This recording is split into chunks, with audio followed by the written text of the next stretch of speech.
مراتب الدلیل.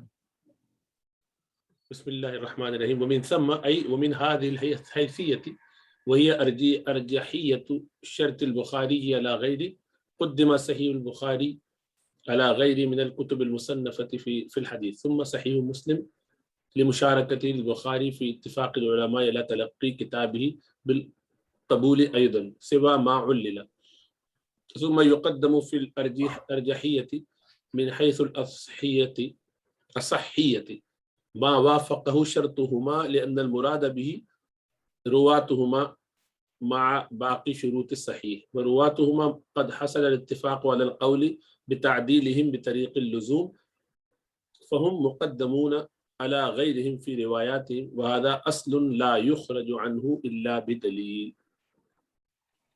بسم اللہ الرحمن الرحیم.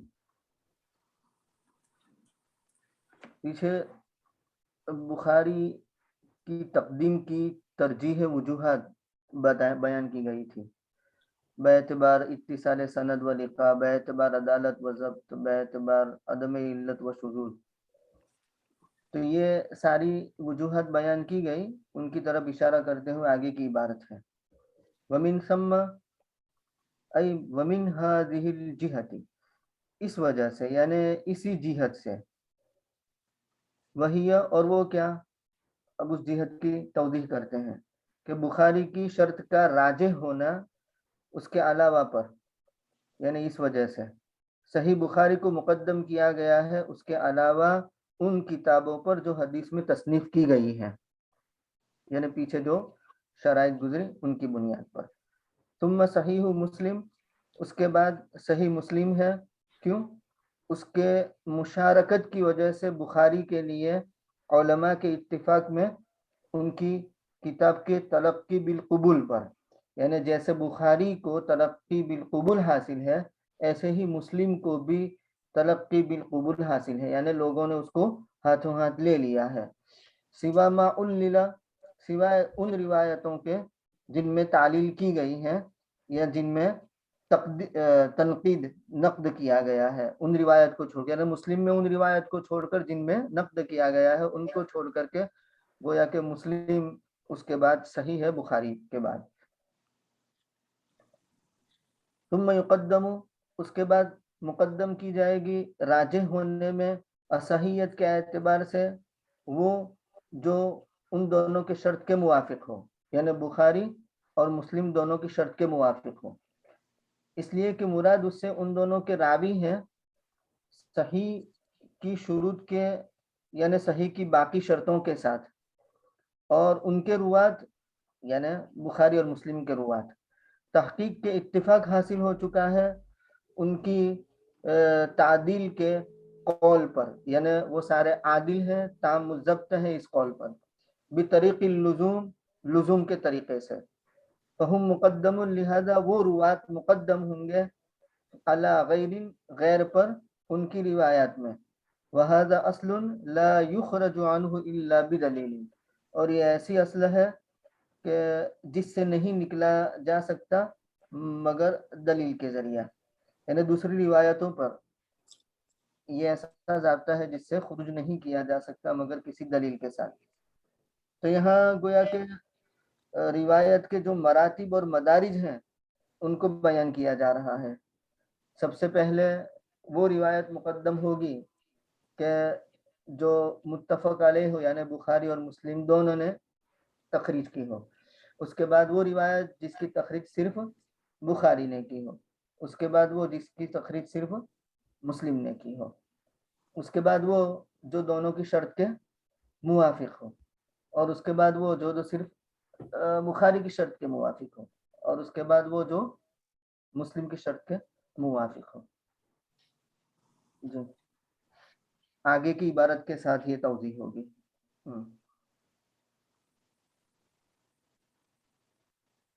فإن كان جی فإن كان الخبر على شرطهما معا كان دون ما أخرجه مسلم أو مثله، وإن كان على شرط أحدهما فيقدم شرط البخاري وحده على شرط مسلم وحده تبعا لأصل كل منهما.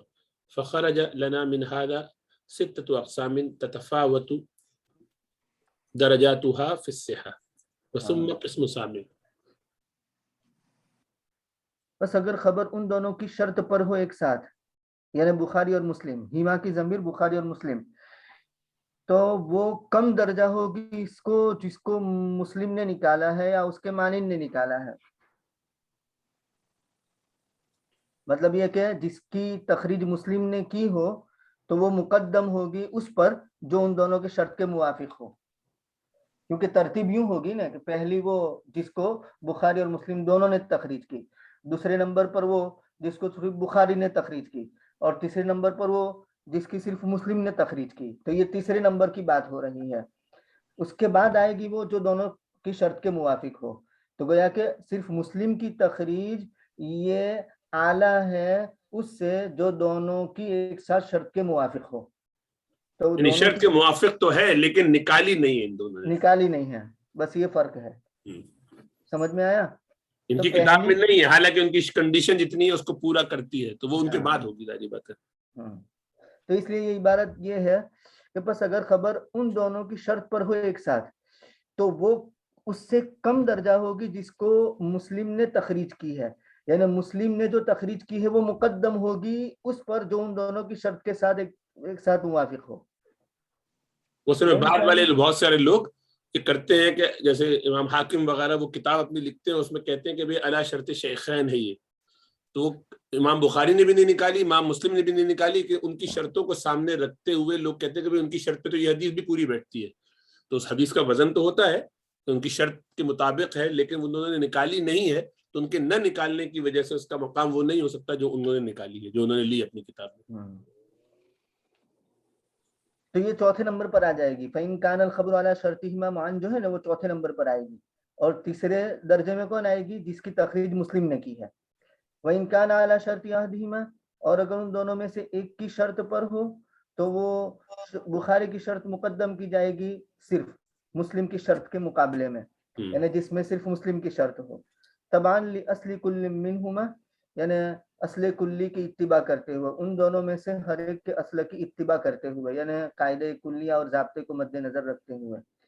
فخرج لنا، تو ہمارے لیے ظاہر ہوئی یا نکلی اس سے 6 قسمیں جن کے درجات متفاوت ہوتے ہیں، الگ الگ ہوتے ہیں صحت کے اعتبار سے. تو ہمیں یاد رکھنے کا کہ سب سے پہلی جس کی تخریج بخاری اور مسلم دونوں نے کی ہو، اس کے بعد جس کی تخریج صرف بخاری میں، ہاں، اور اس کے بعد صرف مسلم میں، اور اس کے بعد جو دونوں کی شرط پہ ہو، اور اس کے بعد جو صرف بخاری کی شرط پہ، پھر اور اس کے مسلم کی بعد شرط جو صرف مسلم کی شرط پہ. ہاں، اس طریقے سے تفاوت درجات ہوں گے. یہ تخریج اور شرط کے بارے میں تو تھوڑا ڈفرینس کنفیوژن ہو رہی تھی کہ اس سے کیا مراد ہے کہ تخریج سے مراد انہوں نے اس کو مطلب انہوں نے انکلوڈ اپنی کیا ہے. کتاب میں لے لیا، ہاں، اپنی کتاب میں لیا، جو بیان انکلوڈ کیا، جس کو انکلوڈ نہیں کیا لیکن ان کی کنڈیشنز پہ پوری اترتی ہے، وہ بھی حدیث. اوکے، سو تخریج سے مراد جو ان کی کتاب میں موجود ہے، ہاں، کتاب تو میں یہ جو دونوں میں ہے تو دیٹس دا ہائیسٹ. ظاہری بات ہے. پھر جو بخاری، پھر مسلم. ہاں، پھر جو شرط سے مراد ہے کہ ان جنہوں دونوں نے کی کتاب کتابوں میں میں تو نہیں نہیں ہے، ہے وہ لیکن ان کی کتاب میں شرط نہیں پہ ہے لیکن بیٹھتی ہے. دونوں کی شرط پر ہے. بھئی دونوں نے اپنی کتاب کو بہت لمبی نہ ہو جائے اس لیے ساری حدیثیں تو نہیں لی نا. خود امام بخاری فرماتے ہیں کہ میری 1,00,000 حدیثیں جو ہیں وہ میری شرط پر ہیں، یعنی ان کے اسٹینڈرڈ پہ ہائی ہیں، جو صحیح ہیں ان کے حساب سے. لی خالی ساری نکالیں تو آپ 2,500-3,000 کے قریب ہیں. اگر ساری یعنی ان کی جتنی بار بار آئی ہیں کئی دفعہ تو وہ سب اگر دیکھیں تو تب بھی 9,500 کے قریب ہے. سارے خبریں وبریں جملے سب ملا کے 7,500 کے قریب، 7,500 ہے باقی. تو وہ باقی کہاں گئے 92,000؟ وہ بھی تو ہے نا، ان کا بھی اسٹینڈرڈ ہائی ہے، امام بخاری، امام مسلم وغیرہ کے، لیکن انہیں نکالی نہیں. مسلم میں نہیں ہے یوں. تو وہ ڈیسائیڈ کون کرے گا؟ وہ باقی آنے والوں نے ان کو نکالا کہ بھئی شرطوں کو یہ ہے، یا دیکھا انہوں نا. نے؟ ہاں، ابھی آئی نا ان کی شرطیں پیچھے کہ یہ شرط ہے، ان کی کنڈیشن یہ، ان کی کنڈیشن یہ، ان کی کنڈیشن پہ تو یہ حدیث بھی فٹ بیٹھتی ہے. تو اب یہ ظاہری بات یہ اختلافی مسئلہ ہے، یہ ایسا مسئلہ نہیں کہ جو سب اس کو قبول کرے. اہل حدیث حضرات اس کو بہت اس طرح سے لیتے ہیں اور بہت سارے لوگ لیتے ہیں، لیکن یہ بات یعنی امام سیوطی ظاہری بات ہے، خود یہ حافظ ابن حجر اسقلانی جو یہ بھی شافعی ہیں، ان کے ہاں ایسے ہے کہ ہمارے یہاں تو حدیث کے اپنے معیار دیکھا جاتا ہے، اس کا کسی کتاب میں آنا معیار نہیں ہوتا. زیادہ یعنی اس سے فرق نہیں پڑتا کہ New England journal of medicine کا آرٹیکل ہے یا بی ایم جے کا آرٹیکل ہے، آرٹیکل کی اپنی اسٹرینتھ کیا ہے وہ اصل ہے، صحیح ہے نا. تو فقہا کے ہاں جو ہے وہ اس کی یہ تو حدیث کی رعایت حدیث کے حساب سے ہے، لیکن فقہا کے ہاں اس طرح نہیں چلتی بات، ان کے کتاب خود وزن نہیں دیتی اتنا زیادہ، اگرچہ یہ بھی رائے ہے، لیکن میرا خیال ہے ہمارے یہاں حضرت کیا خیال ہے، ہمارے یہاں کتاب خود معیار نہیں ہے، کسی بھی کتاب میں اگر صحت اس کی ٹھیک ہے تو وہ ٹھیک ہے، اصل وہ ہے. ہاں اصل میں صحت ہے نا، صحت پر سب مدار ہے. بالکل. اب اگر بخاری کی ہم ایک حدیث کتاب جو ہے کو بعض لے اوقات لیں گے تو پھر مسئلہ ہو حدیثوں جائے کا گا. جو ذخیرہ ہے نا وہ بہت محدود ہو جائے گا. بالکل. پھر آپ دوسری طرف رجوع نہیں کر سکتے، دوسری حدیثوں کو آپ بیان میں یعنی اپنے وعظ میں بیان نہیں کر سکتے، اپنے اس سے اللہ مضمون میں کے نہیں رسول لا صلی اللہ علیہ وسلم کا سکتے. ایک بڑا ذخیرہ حدیث کا آپ کو چھوڑ دیں گے. اور پھر یہ کہ وہ خود بہت سی حدیثیں ایسی کہ ابن ماجہ کی زیادہ مضبوط ہے بخاری سے بھی اس حدیث کی صحت میں، تو آپ صرف اس لیے کہ وہ بخاری میں اس کو پریفر نہیں کر سکتے اس پر، کیونکہ اس کی صحت زیادہ مضبوط اگر ہے تو وہی لی جائے گی، ٹاپ لیول کے اس کے اگر روات ہو گئے تو ٹھیک ہے. تو یہ فرق ان کے ہمارے اس طرح سے نہیں دیکھا جاتا ہے. جی. ثم قسم سابع وهو ما ليس على شرطهما اجتماعا وانفرادا وهذا التوافق انما هو بالنظر الى الحيثيه المذكوره. وسم قسم سابع، اور وہاں تیسری قسم بھی ہے، یعنی ساتویں قسم بھی ہے. یہ 6 قسم تو ہو گئی اور ساتویں قسم بھی ہے، اور وہ ہے کہ جو ان دونوں کی شرط پر نہ ہو، نہ اجتماع اور نہ انفرادن، یعنی اجتماع اور انفراد کے اعتبار سے ان دونوں کی شرط پر نہ ہو. اور یہ تفاوت یقیناً وہ دیکھتے ہوئے ہیں حیثیت مذکورہ کی طرف. یہاں پہ اس کو چھوڑ دیتے ہیں نا. اور حیثیت مذکورہ سے مراد وہی شرائط صحت، ضبط، عدالت. یا اس کو بھی یہاں تک کر ہی لیں. اما لو رجح قسم على ما هو فوقه بامور اخرى تقتضي الترجيح فانه يقدم على ما فوقه اذ قد يعرض للمفوق ما يجعله قائما فائقا كما لو كان الحديث عند مسلم مثلا وهو مشهور قاصر عن درجة التواتر لكن حفته قرينة صار بها يفيد العلم فإنه يقدم على الحديث الذي يخرجه البخاري إذا كان فردا مطلقا وكما لو كان الحديث الذي لم يخرجاه من ترجمة وصفت بكونها أصح الأسانيد كمالك النافع عن ابن عمر فإنه يقدم على من فرد به أحدهما مثلا لا سيما إذا كان في إسناده من فيه مقال.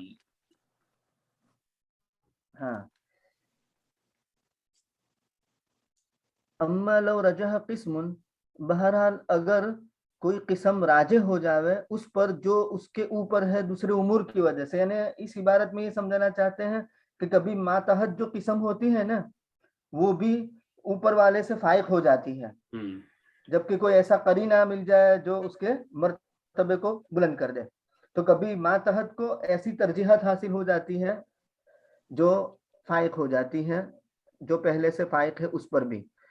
اگر کوئی قسم راجح ہو جائے اس پر جو اس کے اوپر ہے کسی یعنی دوسرے امور کی وجہ سے جو ترجیح کا تقاضا کرتے ہوں، تو وہ یقدم علی ما فوقہ، تو مقدم کیا جائے گا اس کے اوپر جو اس کے اوپر ہے. اذ قد یارز للمفوق ما یجعلہ فائقا، اس لیے کہ کبھی کبھی مفوق یعنی جو ماتحت ہوتی ہے وہ جس کے اوپر کوئی اوپر ہے کوئی، اس لیے کہ کبھی کبھی مفوق یعنی جو ماتحت ہے اس کے لیے وہ چیز ہوتی ہے جو اس کو فائق بنا دیتی ہے، یعنی اس کو اونچا کر دیتی ہے. کما لو کان الحدیث، جیسے کہ اگر حدیث مسلم کے نزدیک ہو مثال کے طور پر، اور وہ مشہور ہو، قاصر ہو، عاجز ہو تواتر کے درجے سے، لیکن قرینے نے اس کو گھیر لیا ہو، قرائن اس کو محتف ہو، تو سارا بہا اس قرینے کی وجہ سے وہ ہو جائے گی ایسی کہ علم کا فائدہ دے گی، تو وہ مقدم کی جائے گی اس حدیث پر جس کو بخاری نے تخریج کی ہے، جس کو بخاری تخریج کرتے ہیں، جبکہ فرد مطلق ہو، اکیلے خود ہی. ہاں مشہور کے مقابلے میں فرد ہو یعنی سنگل حدیث ہو. جی ہاں، حالانکہ فرد مشہور نہیں ہے، فرد مطلق ہے، لیکن دوسری قرائن کی وجہ سے اس کو وہ مشہور پر بھی مسلم شریف کی روایت جو مشہور تھی دوسرے اور اس میں قرینے تھے، وہ بخاری کی اس حدیث پر کہ جو مشہور نہیں ہے اس پر فوقیت ہو جائے گی. اس کی وہی بات جو ہم لوگ کر رہے تھے کہ صحت دیکھی جائے گی مختلف سارے آسپیکٹ سے، وہی بات یہاں بیان کر رہے ہیں. وکما لو کان الحدیث، اور ایسے ہی جیسے کہ وہ حدیث جس کی بخاری اور مسلم دونوں نے تخریج نہیں کی، من ترجمۃ، ترجمے سے، ایسے ترجمے سے جس کا اصح الاسانید ہونے کا وصف بیان کیا گیا ہے، جیسے کہ مالک عن نافع عن ابن عمر، تو وہ مقدم کی جائے گی اس پر علی ما انفرد به احدهما، اس پر کہ جس میں ان دونوں میں سے ایک منفرد ہو، مثال کے طور پر لا سیما اذا کان فی اسنادہ من فیہ مقال، خصوصاً اس وقت جبکہ اس کی سند میں وہ بھی ہو جس کے اندر کلام کیا گیا ہو، جس میں مقال ہو. بس پھر اس کے باقی اسپیکٹس دیکھیں، کبھی ایسا ہو سکتا ہے کہ ایکسٹرنل ایویڈنس سے اس کو آپ زیادہ مضبوط سمجھیں. ماشاء اللہ وہ لگا دیں. تحفۃ السالکین میں نے